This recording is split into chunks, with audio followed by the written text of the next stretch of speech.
Good evening, everyone. Welcome back to another live stream, and thank you so much for tuning in for another show. Israel has been preparing for months now for what it calls Gideon's chariots be inside of the Gaza Strip, with a plan to occupy all of the Gaza city parts, displace 1 million Palestinian civilians, and finally defeat Hamas and the Palestinian resistance. So far, what we've seen them do is destroy buildings where people live, causing more misery and destruction to the civilian population and butchering infants and children and displacing more elderly, making life more miserable for the people. However, in terms of the Palestinian resistance, they've done nothing. As a matter of fact, the Palestinian resistance has been intensifying its attacks now on Israeli terror forces in Jabalia, in Az-Zaytun area, all of the parts that surround the city of Gaza, inside of the Gaza Strip, therefore preventing any hope for these forces to have any sort of operation when it comes to the city of Gaza. But now the IDF chief of staff just landed a huge bombshell that literally messed everything up for Benjamin Netanyahu. He made this statement in the recent cabinet meeting where they were actually discussing the plan to go and occupy Gaza and also talk about ending the Hamas and the whole Palestinian resistance. This is what he said. Even after the occupation of Gaza, Hamas will not be defeated. This was the meeting where everyone was supposed to sit down. Benjamin Netanyahu, Ron Dermer, heads of the Mossad, heads of the Shabak, heads of the army, everyone to do with security and military, everyone to talk about this plan. And what do they come up with? The IDF chief of staff telling them, Hamas will not be defeated even after we occupy Gaza. Firstly, it's going to take us at least 6 months. 6 months to a year. Then Hamas, not only will they not be defeated in Gaza, they won't be defeated militarily nor in their governing side. Hamas will not be defeated politically nor militarily. This is a huge blow for Benjamin Netanyahu, with the IDF chief of staff coming up with this statement now, just before they were about to go to this operation. Why is it coming now, and why the IDF chief of staff? Although he showed reluctance before, he said and he warned people will be dying if we go in. There were other reports now as well. Kidnapped people may die, and Netanyahu is saying, well, how can we counter that? But why is the Israeli IDF chief of staff saying this now, after he was promising to assassinate Hamas figures globally? He was the one who was threatening Hamas leaders all across the world. They're seeing what's happening. They're seeing the backlash. He is using that momentum to apply even more pressure on Benjamin Netanyahu so that he can cancel this operation. He knows very well that this child-murdering terror army isn't capable of a ground operation to defeat the Palestinian resistance fighters.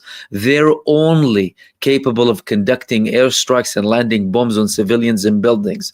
When it comes to the ground, the Palestinian resistance wipes their faces with the floor, with Gaza, and all of the Palestinian resistance eliminate the Israeli genocide forces as soon as they confront them. They have no option with them. He knows that very well. However, there were other things that are linked to the summit that's happening now inside of Qatar and the talks that are being made in relation to the response to Israel. What's happening today was the first day. There were limited statements, but there were also interesting statements coming from Qatar as well in relation to those options. We'll get to those in 1 minute, but before that, Ansarullah, these people are non-stop. They just launched more drones at the Ramon airport in the Negev in occupied Palestine. Just several days after we saw the video of them exploding the airport, now they're landing more and more drones on Israel. They are escalating their attacks. Yesterday, they targeted the central part. Reports said it was the Mossad HQ with the multi-warhead missile. Now they're targeting the Ramon airport again with 4 drones, leading to Israeli media reporting that Ramon airport is getting closed. That's it's not just for hours here and there. We have to close the airport altogether and prevent anyone from traveling. And again, the Ramon airport was established by Israel as a replacement airport for Ben Gurion after the Palestinian resistance started to reach Ben Gurion with their own developed missiles, only of course for the Palestinian resistance to shock Israel with a missile that can reach up to 250 kilometers when they attacked the Ramon airport. Of course, after Israel finished the whole operation, the Palestinian resistance waited for them to finish and then to show them. But now Yemen is telling them, well, we have what it takes to shut it down too, and don't think you can have any area in occupied Palestine that will be secure from the anger and from the attacks of the Yemeni armed forces. Moving on to the summit. There's a summit happening in Qatar. What are the options? What are the scenarios on the table? What's going to happen? Are the Arab and Muslim states finally gonna come together and show us something that we've been waiting for and the whole world has been waiting for? Or is it gonna be disappointing? What's gonna happen exactly? Well, this report here in Al Jazeera, which is Qatari funded by the authorities in Qatar, came up with multiple scenarios coming out from this meeting and this summit. One of them is the withdrawing of the ambassador, stopping the normalization. This is when it comes to countries who already entered normalization. Mind you, Egypt, they haven't really accepted an Israeli ambassador for over a year now. They refuse to renew the Israeli ambassador going there. They're cutting ties politically, only playing a role internally in terms of the mediation. The other option in terms of, so there's already problems there, but they're saying this can expand even further. Severing economic, trade and cultural ties, international campaign to condemn Israel, pressure on Israel's allies, activating the joint Arab and Islamic defense. This is where things get a little bit more tricky. Now, in relation to the previous options, especially economically and politically, let's put it straight. The Arab and Muslim countries, they did not use all of their leverage against Israel. They didn't use all of their leverage with the allies of Israel. Therefore, there's a lot to do there. But what happens if the summit says, hold on a second, we need to support or form a defense organization, a joint military, like what Egypt has been promoting. What is Israel going to do then? If any country is attacked, we're going to attack Israel. Well, it didn't stop there, guys. They also said that they are studying giving a mandate to Doha and Cairo for more political support. Such a decision will also raise the ceiling on resistance conditions and possible support for the resistance, especially after the Islamic and Arab world has consistently abandoned it over the past 3 years. Whoa, whoa, whoa. What do we have here? We have some reflection happening here from the Arab countries. This is Al Jazeera, ladies and gentlemen. This is Qatar. They're saying we've abandoned the resistance and we're studying on how we can actually support the resistance. This is a huge shift. If the Palestinian resistance was armed by all of the Arab countries, instead of just relying on smuggling and self-sufficiency and Iran, they're going to be supported by the Arab and Muslim states officially. Why? Because they're in line, of course, with international law. Hello, good morning, wake up, everyone. The Palestinian resistance is legit by international law. UN resolution supporting them and their right to resist Israel by any means necessary. The UN, not me sitting here saying that. So the Arabs might say, well, hold on a second, we're going to support them. All of that is raising the bar. Raising the bar against who? Against Israel. Now, will Israel back down? That's a very important question. Israel isn't seeming to back down, but we've had this move coming from the IDF chief of staff saying that we will not be defeating Hamas, neither militarily nor in their governing capabilities, in effect confirming that they'll remain there even after the Gaza operation. However, the political level coming and statements coming from Benjamin Netanyahu, they are different. They were threatening with another attack. Danon in the United Nations Security Council was rude to a level where he threatened Qatar with more attacks. But it's not just about Qatar now, and that's why this meeting is so important. It's about Egypt, it's about Turkey, it's about other countries too. And now we've had a revelation coming from Egypt. This revelation is in relation to an assassination attempt planned by Israel, thwarted by Egypt to carry out inside of Cairo. Why? Because Cairo has Palestinian resistance inside of it. They go and come and they talk. The PIJ head is reported to be based there without too much declaration. Mind you, in Egypt, they don't make too much fuss. They don't talk that much. And Hamas leaders and senior leaders, they're always there.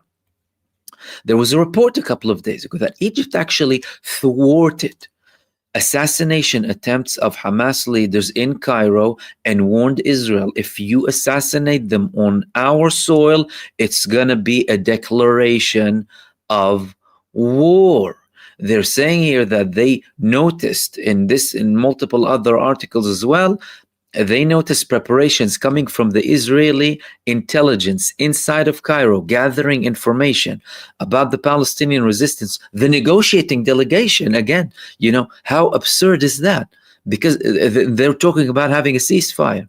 And by the way, Israel killed so many people who were leading the negotiations between Cairo and Gaza too, because how did the communication go and get the approval from the armed resistance in Gaza to Cairo?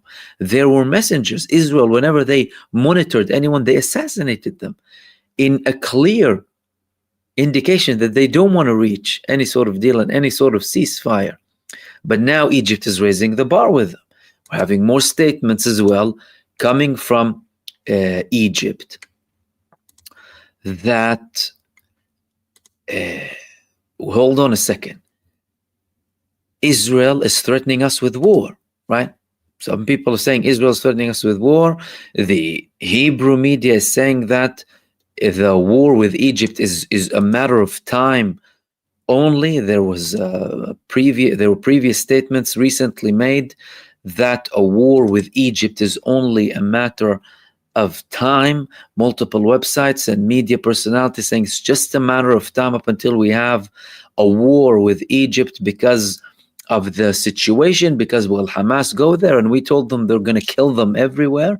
What are we going to do? And the responses are coming also from Egypt, telling the Israelis basically that the planes that will take off from Israel to Egypt will not find a place to return to again. That was reported based on Colonel Hatem Saber from Egypt, and more now statements coming in Egyptian media. And again, media in Egypt is government backed by the Egyptian authorities. The notes, the comments, the vibes are a preparation for war. Egyptian media is saying that we need to put all of our differences aside, political differences, ideological differences with any Arab country, with any political movement. Mind you, they have problems internally, of course, with politicians, but now they're even talking about releasing political prisoners to prepare everything, the internal situation for a confrontation. Egyptian media talking about having a united Arab force and a united Muslim force that will protect all of the countries, calling Israel a terrorist entity. You know what they are? These comments are becoming more and more normal now, not just in the Egyptian media, but in other Arab media outlets as well.